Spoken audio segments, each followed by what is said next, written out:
Nigeria Północna, region Plateau, miasto i okolice miasta Jos, czyli Jezus naszym Zbawicielem, stąd nazwa miasta.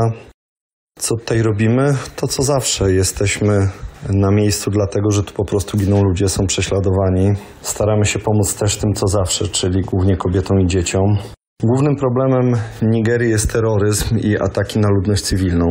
W północno-wschodniej części kraju działa Boko Haram i o tym wszyscy wiedzą. Mało kto jednak zdaje sobie sprawę, że bardzo dużo ofiar, nie wiem czy nie większość, pochodzi z ataków plemienia Fulani. Jest to plemię muzułmańskie, pasterskie.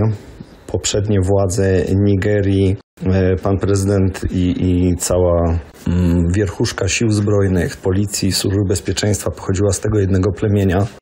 Zachęcano do przejęcia Nigerii jako swojego kraju kosztem pozostałych plemion. Spowodowało to regularne ataki na wsie i tak zwane, jak to się tutaj nazywa, grabienie ziemi. Na przykład przejęcie wsi poprzez wypędzenie i wymordowanie ludności, zagrabienie terenów uprawnych.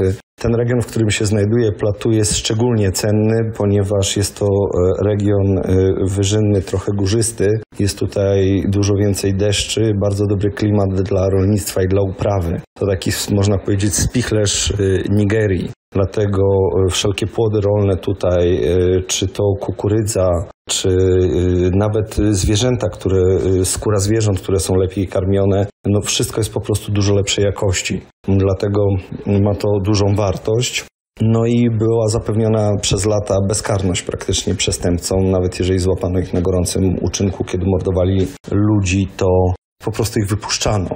Duża część w tym regionie rolników, przeważająca część to są chrześcijanie różnych wyznań, zajmują się właśnie głównie osiadłym rolnictwem i to oni byli celem i są do dzisiaj celem ataków. Ludzie giną, można powiedzieć, dosłownie codziennie. Były ofiary wczoraj, były ofiary przedwczoraj. Wczoraj zastrzelono ludzi, którzy w Biedaszybach wydobywali cynę, notabene kupowaną przez państwo europejskie od nich następnie. I po prostu nagle pojawiła się bojówka Fulani, otworzyła ogień, 2 mężczyzn nie żyje, zabitych na miejscu, 3 z raną postrzałową głowy. Kula weszła obok oczodołu, wyszła z tyłu głowy, ledwo żyje na oddziale intensywnej terapii szpitala uniwersyteckiego tutaj w Jos, a najmłodszy górnik 16-letni po prostu schował się w prawie 30-metrowym szybie i wpełzł w boczną odnogę i dzięki temu bez szwanku przeszedł atak. Dzień wcześniej też strzelanina, ataki. Największe były w Boże Narodzenie zeszłego roku. W skoncentrowanym, przygotowanym ataku naraz na 26 wsi zginęło od 700 do 2000 ludzi, prawie 30 000 ludzi zmuszono do ucieczki. Dlatego właśnie tu jesteśmy po to, żeby pomagać i identyfikować rodziny po rodzinie. Ja dziś odwiedziłem na przykład panią z 3 dzieci, której zamordowano męża.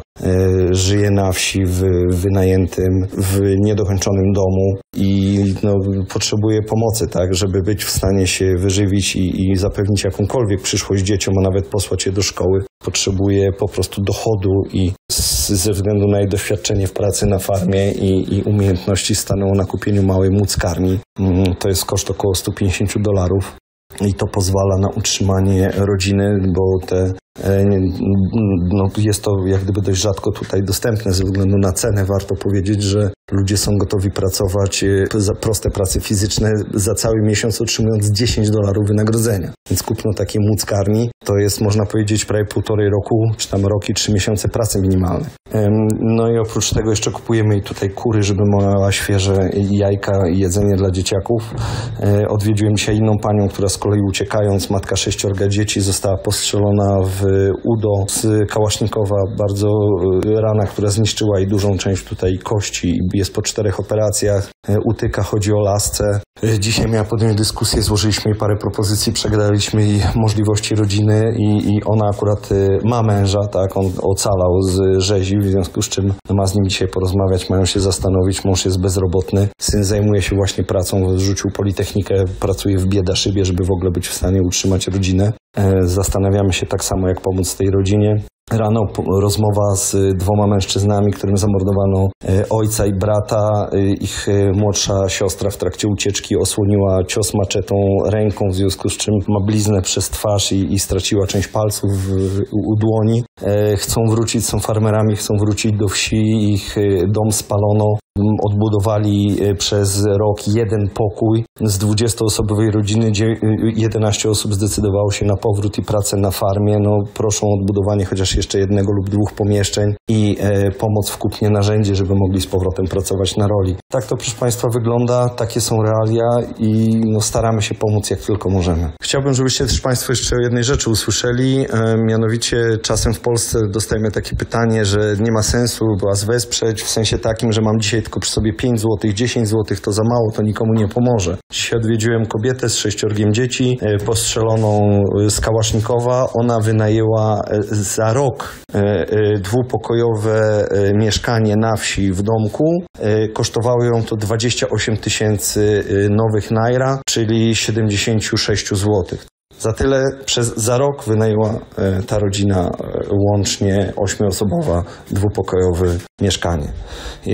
Pomoc taka konkretna, czyli na przykład kupienie młódzkarni, to jest suma około 600 zł. To jest utrzymanie dla całej rodziny. Roczny koszt utrzymania dziecka w szkole drugiego, jak gdyby odpowiedniku naszego ogólniaka, czyli to jest secondary school. To jest koszt za 3 semestry, bo tutaj w szkole podstawowej średniej są po 3 semestry, na studiach 2.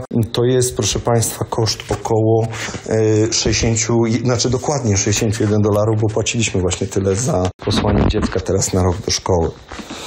Więc $61 to jest 240 zł. Za tyle dziecko ma szansę dokończyć edukację w szkole średniej przez rok. Dlatego naprawdę można tutaj za stosunkowo niewielkie kwoty zmienić radykalnie czyjeś życie na lepsze. Ja po tych 8 latach działalności humanitarnej wydaje mi się, że mam dość dużą odporność na cierpienie i na to, co się ludziom przydarza, ale muszę przyznać, że od rana dzisiaj, pracując przez 9 godzin i zmieniając tylko kolejne rodziny, które wyliczały pomordowanych, ludzi, którzy stracili bliskich, w jaki sposób ich stracili, kto jest ranny w rodzinie, w jaki sposób, co się stało, to jest niewiarygodne. Najbardziej niewiarygodne jest to, że świat o tym milczy. To jest właściwie temat, który nie funkcjonuje w mediach publicznych, mogą ginąć tysiące ludzi. Tutaj, prawda, zginęło 30 000 w Gazie i przynajmniej jest to pokazywane w telewizji, że świat też nic z tym nie robi, a tutaj tak samo giną tysiące i tu już zupełnie nikogo to nie interesuje, nie ma tego za wyjątkiem lokalnych mediów nigdzie. Czasem wspomina się tam, prawda, o jakichś prześladowaniach w Nigerii, ale bez podawania jakichś konkretnych szczegółów.